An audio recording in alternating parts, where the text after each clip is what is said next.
आज तो उनकी ईद का दिन है।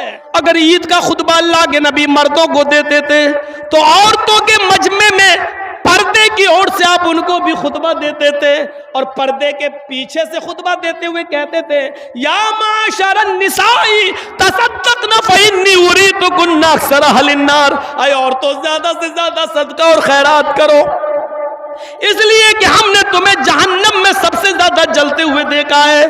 औरतें जहन्नम में सबसे ज्यादा जलते हुए देखी गई हैं।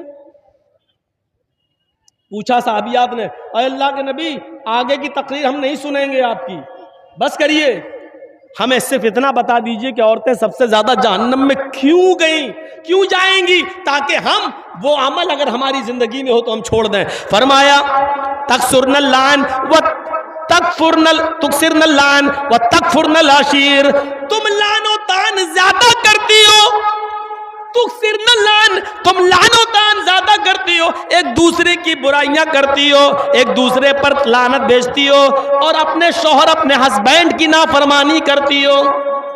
याद रखना मेरे भाइयों, अल्लाह के नबी सल्लल्लाहु अलैहि वसल्लम ने फरमाया अय्युम इम्रातिन मातत व ज़ौजुहा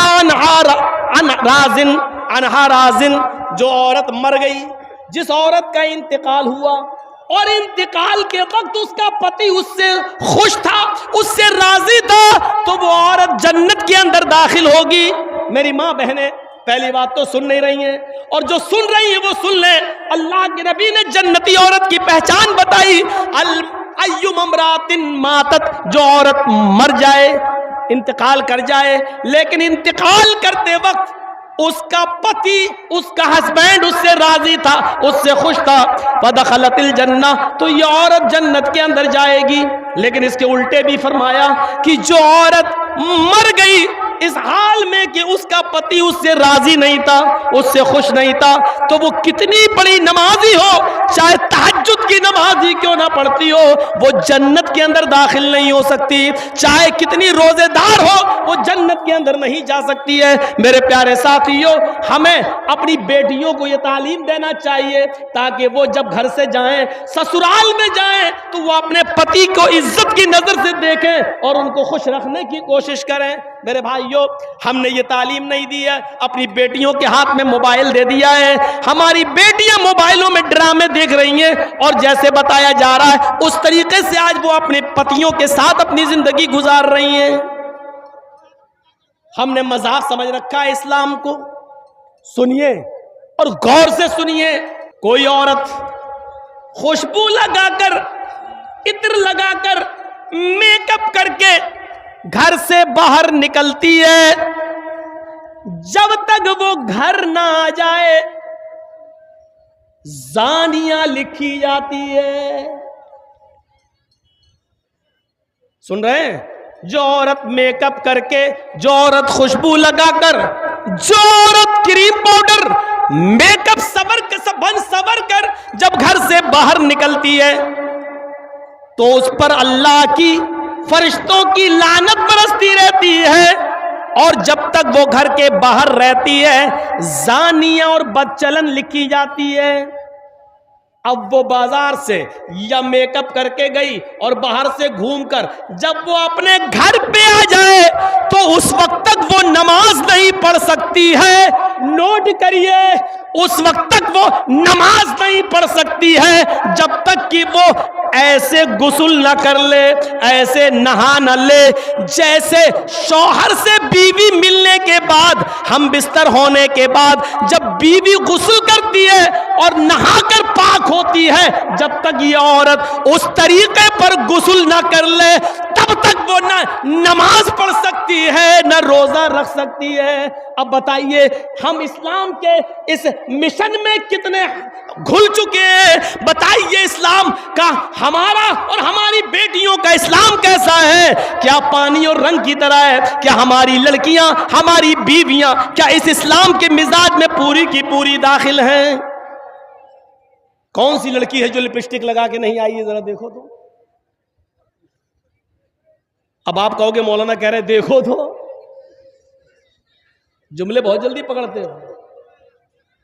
अब देखने का मतलब ये थोड़ी है कि नकाब हटा हटा के देखेंगे। और देखो का मतलब यह भी है कि आप देखो ना देखो, लेकिन जब निकाब ही नहीं है तो अपने आप दिख जाएगा। आजकल निगाहें नीची करके कौन चल रहा है? निगाहें नीची करके अगर चलेंगे तो टक्कर और होगी। अच्छा, आप ईमानदारी के साथ बताइए, जलसा हो रहा है ना, औरतों की आवाज आ रही कि नहीं आ रही? देख रहे हैं? हम थोड़ी देर चुप हो जाए तो लेडीज की आवाज यहां आ रही है। सिस्टम सही नहीं है।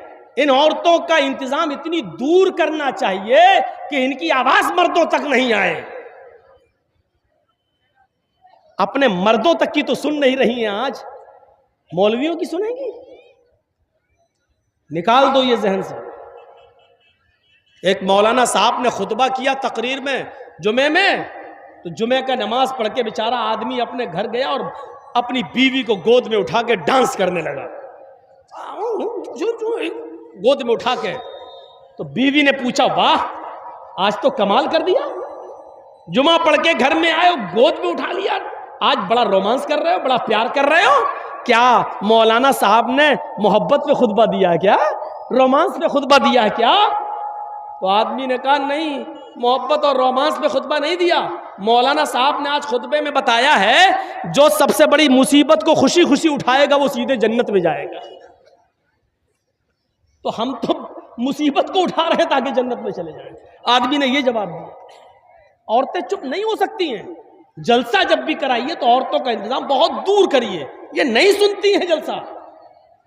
एक आम के पेड़ के नीचे दो औरतें बहुत देर से बातें कर रही थी। एक आम टूटा और गिरा उनके पास, तो चौंक गई, है ये आम कैसे टूट के गिर गया? एक औरत ने दूसरी से पूछा, ये आम गिरा कैसे? दूसरी कुछ बताने ही वाली थी कि आम खुद बोल दिया। आम बोला, तुम दोनों की बातें सुन सुन के हम पक गए इसलिए गिर गए। इतनी देर से तुम लोग बोल रही हो, पक पक धक धक कर गए कि हम खुद पक गए इसलिए गिर गए। दो औरतें चुप नहीं रह सकती हैं, और आपको मालूम है कि जलसे में 1000-2000 औरतें आएंगी, 5000 औरतें आएंगी, तो आप इतना पास। आज तो उनको मौका मिला अपनी सैंडल दिखाने का, आज तो मौका मिला अपनी साड़ी दिखाने का, आज तो मौका मिला उनको अपना सूट दिखाने का। इतना अच्छा मौका मौलाना जर्जीस की तकरीर में वो गवाएंगी, इतना अच्छा मौका। आज तो बता रही होंगी अपने फला दुकान से लिया है, उस दुकान का एड्रेस दे रही होंगी, तुम भी वहां से ले आना, बहुत सस्ता सामान मिलता है। आज तो उनकी ईद का दिन है। और इस जलसे में एक फायदा यह भी है कि कितने ही लड़कों ने लड़कियां पसंद कर ली होंगी कि हमें इसके घर रिश्ता भेजना है, और कितनी लड़कियों ने लड़का भी पसंद कर लिया होगा कि पसंद है, इसका आएगा तो हम। एक फायदा यह भी है, अब वो नुकसान के जरिए फायदा हुआ हो या जैसे भी हुआ हो, मेरे भाइयों ये नौटंकियां हो रही हैं इस्लाम के नाम।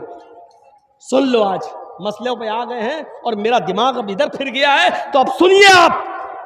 हम अपनी बीवी के साथ, एक मिसाल है, आप भी सुनिए, हम अपनी बीवी के साथ खाना खा रहे हैं, और खाना खाते ही के दौरान हमारी बीवी की बहन, साली, बीवी की बहन घर में आ जाती है, और मेरी बीवी अपनी बहन को कह रही है, आओ आओ तुम भी खाना खा लो, आओ आओ कोई बात नहीं आओ।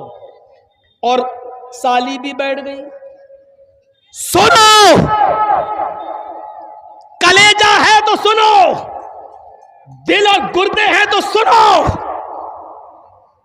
इस्लाम पानी और रंग की तरह, अगर हम इस्लाम को अपने अंदर बसाना चाहते हैं तो सुनो।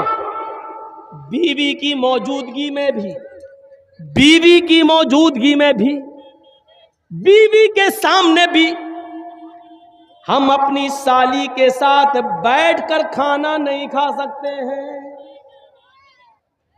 मेरी साली भी मेरे साथ बैठकर, मेरी बीवी की मौजूदगी में भी मेरे साथ खाना नहीं खा सकती है। इस्लाम हमारी बीवी की बहन को, हमारी साली को भी बीवी की मौजूदगी में भी बहनोई के साथ खाना खाने की इजाजत नहीं देता है।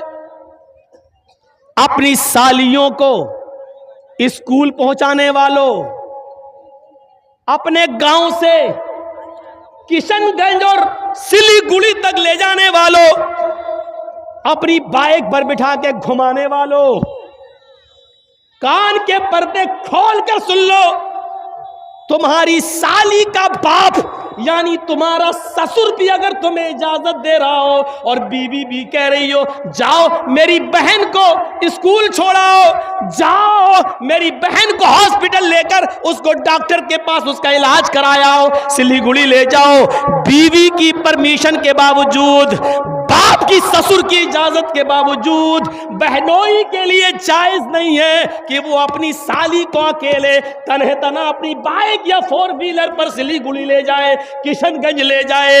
ये हराम है उसके लिए। कलेजा थाम के बैठो और देखो हमारे मुआशरे के अंदर ये बुराई पाई जा रही है कि नहीं पाई जा रही है, पाई जा रही कि नहीं पाई जा रही है। जब बीवी की इजाजत और ससुर की इजाजत के बाद भी जायज नहीं है तो बिना इजाजत घुमाना ये कैसे जायज हो जाएगा? बहुत आसान है कह लेना कि साली आदि घर वाली है, तेरे बाप का फतवा होगा, ये तेरे बाप का सिस्टम होगा, ये तेरी बहन भी किसी की साली होगी, वो भी उसकी आदि घर वाली होगी। उसको इस नजरिए से देखने की कोशिश करो। इस्लाम के अंदर साली को भी बहनोई से पर्दा करना पड़ेगा, इसलिए कि बीवी के इंतकाल के बाद या बीवी की तलाक के बाद साली के साथ निकाह जायज हो जाता है, और जिसके साथ निकाह जायज हो उससे पर्दा जरूरी है। जहां यह मसला साली के साथ है वहीं यह मसला भाभी के ऊपर भी लागू होता है। सुन लो, हमारी भाभी अपने शौहर के साथ खाना खा रही है, या जर्जीत साहब खाना खा रहे हैं और जर्जीत साहब के भाई की बीवी यानी भाभी हमारे रूम में आ जाती है और हमारा भाई भी वहीं बैठकर मेरे साथ खाना खा रहा है, और भाई ने कह दिया अपनी बीवी से आओ आओ तुम भी खाना खा लो, कोई बात नहीं देवर है तुम्हारे, बैठो। भाई की परमिशन के बावजूद, शौहर की इजाजत के बावजूद भाभी के लिए देवर के साथ खाना खाना जायज नहीं है। भाई की परमिशन के बावजूद भाभी को अकेले बाइक पे बिठा के किशनगंज और दार्जिलिंग ले जाना, सिलीगुड़ी ले जाना जायज नहीं है। दलील ये अराइतल हमवा या रसूल अल्लाह, एक औरत ने सवाल किया, अरे अल्लाह के नबी क्या मैं देवर से भी पर्दा करूं? देवर हमारे घर में रहता है, ज्वाइंट फैमिली है, आना जाना लगा रहता है, क्या मैं देवर से भी पर्दा करूं? तो अल्लाह के नबी ने फरमाया हाँ, मोहल्ले के दूसरे लोगों से कभी कभी बेपर्दगी हो जाए चलेगा, मोहल्ले के दूसरे लोगों के सामने कभी चेहरा खुल जाए चलेगा, अलहमुल मौत, लेकिन देवर से हर हाल में पर्दा करना है, क्योंकि देवर तो मौत है भाभी के लिए। ये जबान हमारी नहीं है, हमारी जबान जरूर है, लेकिन अल्फाज मोहम्मदुर रसूलुल्लाह के, हदीस जनाब मोहम्मदुर रसूलुल्लाह सल्लल्लाहु अलैहि वसल्लम की है, अलहमुल मौत, देवर भाभी के लिए मौत है। अब अंदाजा लगाओ, जो मौत हो वो मौत कैसे भाभी को लेके जा सकता है अपने घर से बाहर? साहब मेरे भाई ने इजाजत दे दी, यहां भाई की इजाजत नहीं चलेगी, यहां शरीयत का हुक्म चलेगा, शरीयत का हुक्म। हम इन चीजों पर गौर करें, सोचें क्या इस्लाम के साथ हमारा ताल्लुक ये है? या अय्युहल्लज़ीना आमनु उदखुलू फिस्सिल्मि काफ़ा, ईमानो वालो तुम इस्लाम के अंदर पूरे के पूरे दाखिल हो जाओ। बच्चों के साथ हमारा ताल्लुक क्या है? फरमाया जब तुम्हारे घर में बच्चा पैदा हो, जब तुम्हारे घर में बच्चा पैदा हो तो 7वें दिन उसका अकीका करो, उसके सर के बाल काटो, पूरा टकला, 7वें दिन उसके सर के सारे बाल छिलो और बालों के वजन के बराबर बालों के वजन के बराबर चांदी गरीबों और मिस्कीनों में तकसीम करो। मान लीजिए सारे बाल हमने काटे और 5 ग्राम हुए, तो 5 ग्राम चांदी या 5 ग्राम चांदी की कीमत गरीबों में मिस्कीनों में दी जाएगी। और ये इस्लाम का एक हिस्सा है, इससे आप बच नहीं सकते हो। 7वें दिन उसका अच्छा नाम रखो, गुड्डू पप्पू नहीं, ट्विंकल नहीं, लड़कियों के नाम उईटी सुईटी नहीं, अच्छा नाम रखो। नाम का असर पड़ता है, कयामत के दिन नामों से बुलाया जाएगा। अच्छा नाम रखो जिसका माना अच्छा हो। जब 7वां दिन हो जाए तो उसका अकीका करो। और मसला याद रखना, अकीका सिर्फ 7वें ही दिन है, 14वें दिन की दलील नहीं है, 21वें दिन की दलील सही नहीं है कि 7वें दिन ताकत ना हो तो 14वें दिन कर लो, 14वें दिन ना हो तो 21वें दिन कर लो। नहीं, अकीका सिर्फ 7वें दिन है। और 7वें दिन किसी मजबूरी की वजह से अगर आप नहीं कर सके तो जब तुम्हें मौका मिले, जब तुम्हारे पास मजबूरी खत्म हो जाए उस वक्त कर लो। 7वें दिन नहीं किया और 8वें दिन मजबूरी खत्म हो गई तो 8वें दिन कर लो, 9वें दिन मजबूरी खत्म हो गई तो 9वें दिन कर लो। अब ये नहीं कि 7वें दिन नहीं किया तो अब 14वें दिन कर लेंगे, नहीं, 14वें दिन का इंतजार नहीं किया जाएगा। 14वें दिन भी मजबूरी रही, 21वें दिन भी रही, तो जब तुम्हारी मजबूरी खत्म हो जाए तब कर लो। और जब तक उस बच्चे का अकीका कर नहीं लिया जाएगा उस बच्चे की दुआ बाप के हक में कबूल नहीं होगी। समझ रहे हैं ना? रहन है, रहन, बच्चा गिरवी है, चाहे कितनी वो बच्चा दुआ करे बाप के हक में फिर कबूल नहीं होगी। अगर अमदन कसदन जानबूझकर इस्तिताअत के बावजूद आपने उसका अकीका नहीं किया तो ये बाप के ऊपर एक कर्ज है, जब तक वो इसको अदा नहीं करेगा। हाँ, बच्चा 20 साल का हो गया, अब मजबूरी खत्म हुई है तो अब कर दो। बाप 20 साल तक अपने बच्चे का अकीका नहीं कर सका मजबूरी की वजह से और इंतकाल हो गया, तो बच्चा खुद कमाने लगे तो वो अपना अकीका खुद भी कर सकता है। लेकिन करना है, अगर इस्तिताअत हो जाए तो करो, करना है। याद रखिए 7वें दिन अकीका करेगा, जब बच्चा पैदा हो तो 7वें दिन अकीका करो। 7वें दिन उसका अच्छा नाम रखो, उसके सर के सारे बाल छील कर बालों के वजन के बराबर चांदी या उस चांदी की कीमत गरीबों और मिस्कीनों में तकसीम करो। लड़का है तो 2 जानवर और लड़की है तो 1। गाय नहीं चलेगी, भैंस नहीं चलेगी, ऊंट नहीं चलेगा, बड़े जानवरों में अकीका नहीं होगा। अकीके के लिए भेड़ बकरी चाहिए, दुब्बा, इन्हीं जानवरों में अकीका होगा। लड़का है तो 2 और लड़की है तो 1। हाँ, अगर आपके पास मजबूरी है और लड़का पैदा हुआ है लेकिन 2 जानवर की कीमत नहीं है, 2 जानवर की इस्तिताअत नहीं है, 1 जानवर आप कर सकते हैं। अगर इस्तिताअत नहीं है तो 1 जानवर भी किया जा सकता है।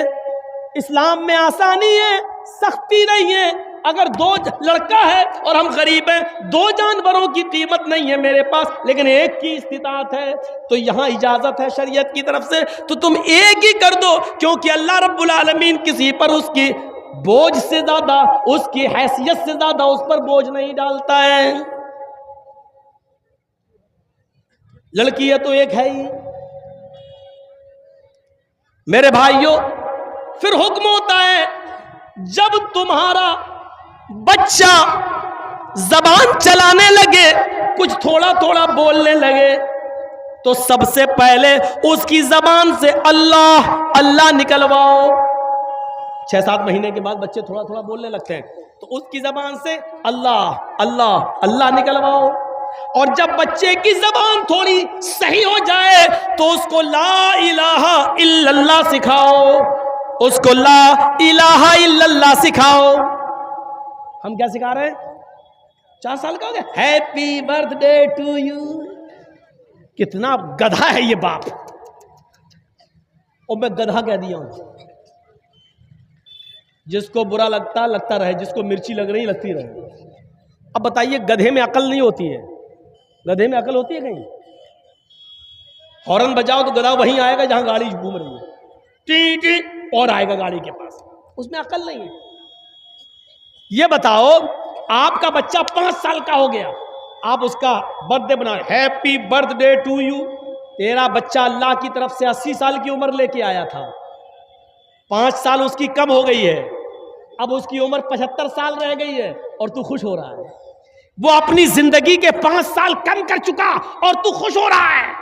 अगले साल वो 6 साल का हो गया, फिर तू केक काट रहा। वो 1 साल अपनी जिंदगी का और कम कर चुका, तू केक काट रहा, खुशियां मना रहा है। इससे बड़ा बेवकूफ और इससे बड़ा गधा बाप कौन होगा जो अपने बच्चे के जन्मदिन पर केक काट रहा है? 1-1 साल उसकी जिंदगी का कम हो रहा है और ये खुशियां मना रहा है। मैं समझता हूं इससे बड़ा गधा कोई बाप हो ही नहीं सकता।